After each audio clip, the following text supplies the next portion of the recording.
There's also supposed to be 20% of households running out of food for it to be a famine, and Gaza doesn't meet that standard either. That's right. Look, this report was not made in good faith, to put it mildly.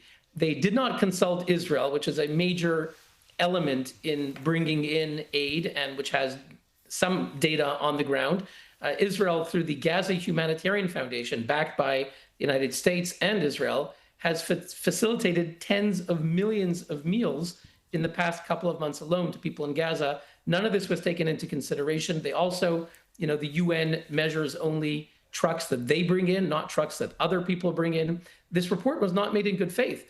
It was based on cherry-picked data. They used partial data from July, declaring that they saw a rising trend. They ignored contrary data. They inflated mortality figures using data that came from the terrorists. These are basically terrorist claims. These are Hamas claims laundered by a UN-backed report. And if we know a little bit about who the authors are, that tells us a bit more about how this happened.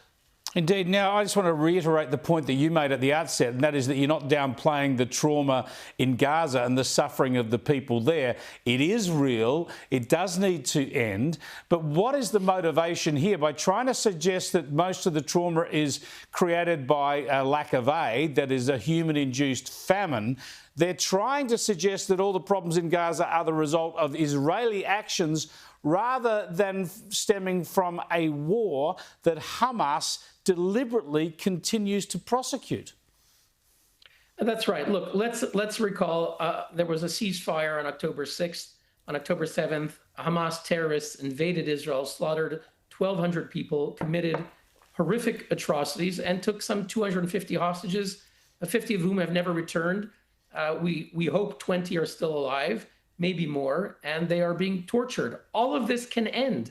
All of this can end now if Hamas releases the hostages, lays down their arms. The war is going on because Hamas continues to attack Israel. Just 2 days ago, they slaughtered innocent people. 6 people were slaughtered at a bus stop in Jerusalem, including a rabbi, and they seriously wounded some 12 others.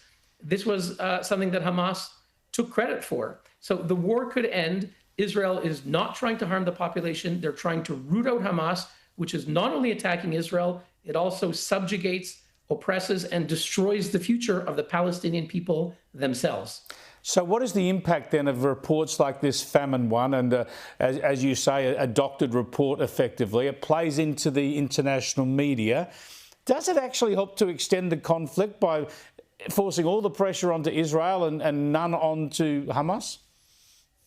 Well, look, it echoes Hamas propaganda, part of which is indeed to justify all of Hamas's actions. And it's part of a larger narrative that portrays Israel as evil. Israel is accused of being, in its essence, an apartheid report when it responds to tens of thousands of terrorists on their border. This isn't, when France killed dozens of jihadi terrorists in Africa, in Mali, thousands of miles away, who had nothing to do with France. That's not the case with Israel. Israel has these terrorists right on their border. It's right across the street from Israeli towns and villages, all of them within rocket fire.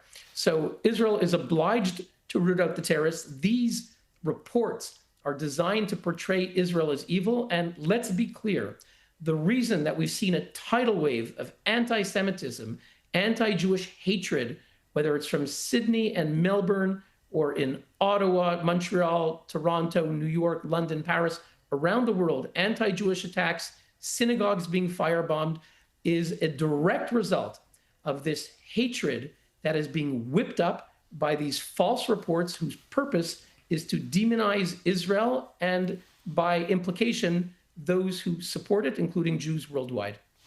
Hillel Neuer, thanks so much for joining us. Thank you for having me. That's Hillel Neuer, who's the Executive Director of UN Watch, speaking to us via Zoom from Geneva.